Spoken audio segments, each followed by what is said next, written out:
Hello everyone, আশা কৰো সকলো ভালে আছে। বতৰৰ চব্জি ভেন্দি কাৰ পছন্দৰ জনাবচোন। আহকচোন আজি ভেন্দিখিনি অলপ বেলেগ ধৰণে বনাই খাওঁ। এইখিনি ভেন্দি লৈছো মই ভালকৈ ধুই সৰুকে কিছ কৰি কাটি লৈছো। মই একেবাৰে সৰুকে কাটিছো মাজেৰে ফালি। ইয়াত দি দিলো প্ৰায় মই 1.5 চামুচ বেসন আৰু লগতে দিম ইয়া 1 চামুচ চাউলৰ গুড়ি। লগতে ইয়াত দি দিলো মই সোৱাদ অনুযায়ী নিমখ কমকৈ দিব যেহেতু এখন ভাজিয়ে হ'ব আৰু অকমান দিলো ইয়াত হালধিৰ পৰিমাণটো অলপ কমাই দিব। মই প্ৰায় আধা চামুচৰো কম হালধি দিছো আৰু লগতে কালাৰৰ কাৰণে আধা চামুচ দিছো মই ইয়াত ৰঙা জলকীয়াৰ গুড়ি আৰু ইয়াৰ শেষৰ বস্তুটো হৈছে এইখিনি লৈছো মই অকণমানি আজৱাইন। ইয়াত কালজিৰা থাকিলে কালজিৰা দিব পাৰে। এইখিনি ধুনীয়াকৈ মই হাতেৰে মোহাৰি ইয়াত দি দিম। এতিয়া এইখিনি ভালকৈ মই এতিয়া অকমান শুকানে সানি লওঁ।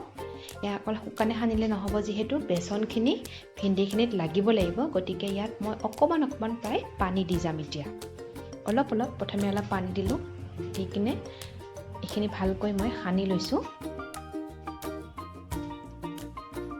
এতিয়া আৰু অকমান পানীৰ প্ৰয়োজন হ'ব গতিকে মই অকমান আৰু পানী দি ধুনীয়াকৈ এইখিনি একেবাৰে লাগি যোৱা কৰি ভেন্দিখিনিৰ লগত যেন বেসনখিনি ধুনীয়াকৈ মিহলি হৈ গৈছে এইখিনি লাগি যোৱা কৰি মই ধুনীয়াকৈ সানি ল'লোঁ। এয়া আমাৰ ধুনীয়াকৈ সনা হৈ গ'ল। একেবাৰে সহজ ৰেচিপি হয় কিন্তু কেতিয়াবা আপোনালোকে একেধৰণে খাই বৰ হৈ গ'লে এনেকৈ খাব পাৰে, ভাল লাগে খাই। এতিয়া কেৰাহীখন গৰম হ'ব দিলোঁ। তাত দিলোঁ মই মিঠাতেল। ৰিফাইন থাকিলে ৰিফাইনো দিব পাৰে কিন্তু মই মিঠাতেলে দিছোঁ। এতিয়া ধুনীয়াকৈ ভেন্দিখিনি দি দিলে হয়।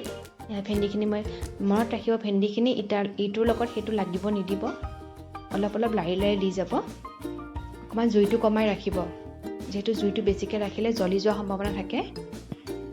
এতিয়া এফাল ধুনীয়াকৈ ভাজা হোৱাৰ লগে এইখিনি আপোনালোকে ঘূৰাই দিব। প্ৰায় দুবাৰ উলট-পালটকৈ ভাজিলে হৈয়ে যাব।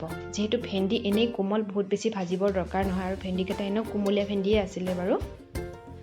এয়া আমাৰ প্ৰায় ভেন্দিৰ লগত এনেকৈ বেসনৰ লগত ভজা ভেন্দি হৈ গ'ল। ইয়াক আপুনি ভেন্দি কুৰকুৰি বুলিও ক'ব পাৰি বা আপোনালোকে যদি কিবা বেলেগ নাম জানে তেনেকৈ মোক জনাবচোন।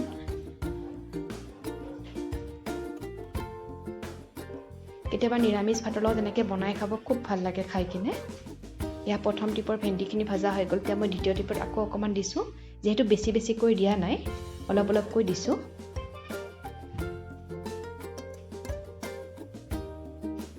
যদি মোৰ ভিডিঅ'বোৰ চাই আপোনালোকৰ ভাল লাগে প্লিজ মোৰ চেনেলটো ছাবস্ক্ৰাইব কৰি দিব আৰু মোৰ ভিডিঅ'বোৰ লাইক শ্বেয়াৰ কৰি দিব। এয়া হৈছে ভেন্দিখিনি দেখিছে নহয় আপোনালোকে ভেন্দিখিনি ধুনীয়াকৈ মোৰ কুৰকুৰীয়া হৈ গৈছে সেইকাৰণে কৈছোঁ কুৰকুৰি ভেন্দি বুলি। আপোনালোকে যি নাম জানে জনাব।